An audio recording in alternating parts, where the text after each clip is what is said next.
Olá pessoal, hoje nós vamos falar do padrão de projetos Composite.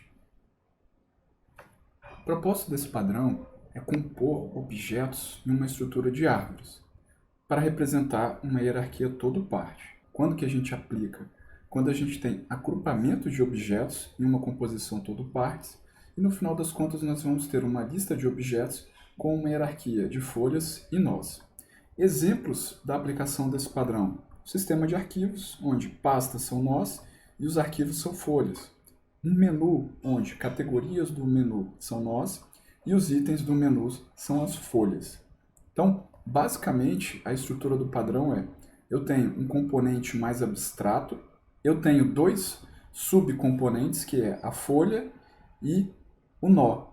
Esse nó, na verdade, ele é composto de outros componentes mais abstratos, ou seja, ele pode ser composto tanto de folhas quanto dos nós. Então vamos dar uma olhada agora. Então vamos dar uma olhada de uma forma mais geral como ficaria a representação dessa estrutura. Então eu tenho um componente nó mais alto nível.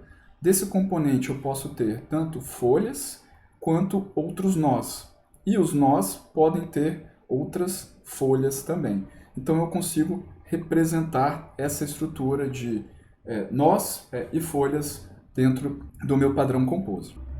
Vamos dar uma olhada agora naquele exemplo que eu citei para vocês no menu. Então, imagina que eu tenho uma estrutura básica, a pasta raiz do meu diretório, né, representada aqui por esse item. Então, eu tenho um nó. Esse nó ele é composto de pastas, no caso aqui a home, e a root.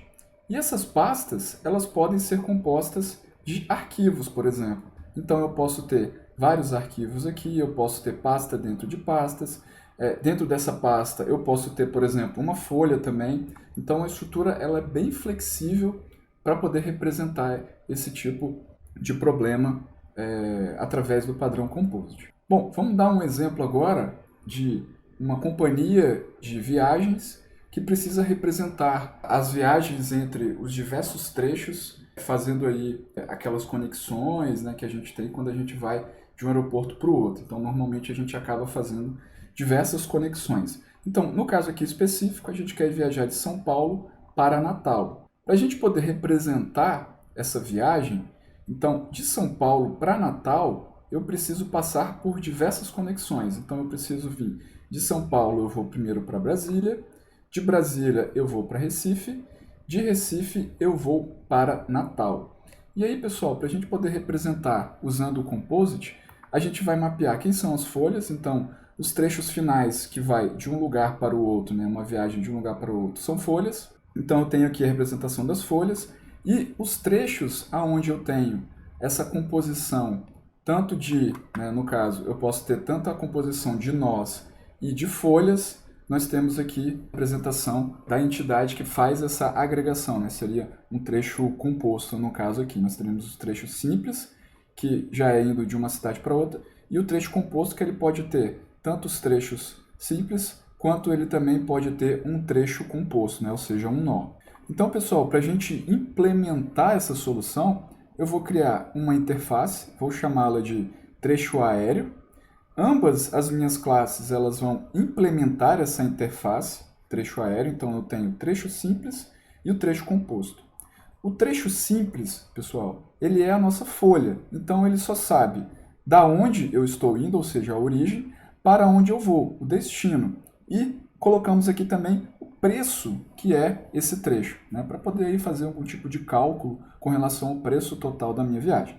Do lado de cá, eu tenho, na verdade, o meu primeiro e o meu segundo trecho. Se a gente voltar aqui, podemos perceber que cada um desses nós, ele vai ter sempre dois itens ligados a ele. Então, ao contrário do meu menu, que a gente viu no exemplo anterior, que tem uma lista, nesse caso específico, eu só tenho dois itens. E isso é representado pelo primeiro trecho, que é um trecho aéreo, ou seja, eu posso ter instâncias dessa interface aqui, desse carinha aqui, que podem ser, na verdade, o quê? Tanto trecho simples quanto trecho composto.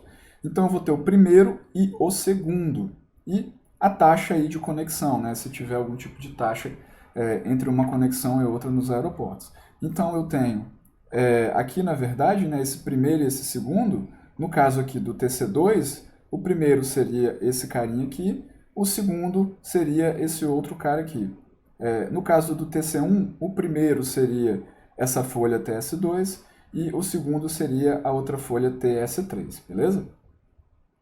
Então, pessoal, implementando a nossa solução, né, a minha interface do trecho aéreo, nada diferente de uma interface do que vocês já não viram, e eu tenho aqui a implementação do meu trecho simples. Então, eu tenho origem, destino e o preço. E a instanciação é o preenchimento desses objetos aqui através do construtor. Eu tenho aqui o trecho composto, que é o quê? Ele tem dois atributos aqui principais, que é o primeiro, né, o trecho aéreo, o primeiro trecho, o segundo trecho aéreo, a taxa da minha conexão, né, se houver durante a conexão naquele determinado aeroporto. E aí, pessoal, para eu poder implementar aquela estrutura, né, que a gente exibiu para vocês, então eu preciso primeiro construir o meu TS1, São Paulo, Brasília, e o valor daquele trecho, daquela viagem.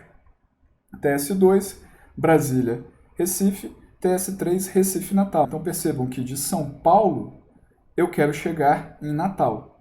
Então agora eu começo a montagem dos meus trechos. Então, ó, TC2, que era o cara que estava lá na parte mais superior da minha árvore, eu vou utilizar o TS1 e o TC1. Então eu tenho o primeiro trecho, é esse trecho aqui, São Paulo, Brasília. Depois, o meu segundo trecho é o TC1. Quem é o TC1? O TC1 é esse cara aqui. E ele é composto pelo quê? Pelo TS2 e o TS3. TS2 é quem? Brasília, Recife. TS3 é quem? TS3 é Recife, Natal. E aí, pessoal, com isso eu consigo fazer a representação genérica desses trechos. Então eu consigo, de uma forma bem generalista, representar esse problema com o padrão composto. Lembrando que, no caso do exemplo das viagens, a composição está limitada a duas, né? Então, se a gente reparar aqui em cima, essa composição que eu tenho aqui, representada por esses dois atributos, ele está limitado a 2 por nó. Então, cada nó só pode apontar para 2 lugares, beleza? Já que, na minha representação do menu, cada nó desse aqui pode apontar para N outros nós ou N outras folhas, por conta da particularidade que eu tenho do menu. Então, quando a gente olha aqui para a nossa representação básica do meu componente, então quando eu olho aqui para essa relação do composite com o componente, no caso do trecho aéreo, eu tenho aqui uma limitação de 2, então são só 2 por nó. Já no menu, quando eu olho para essa relação aqui, eu tenho essa relação de N. Então eu posso ter N componentes aqui por conta da necessidade do meu problema que eu preciso resolver. Beleza, pessoal? Valeu!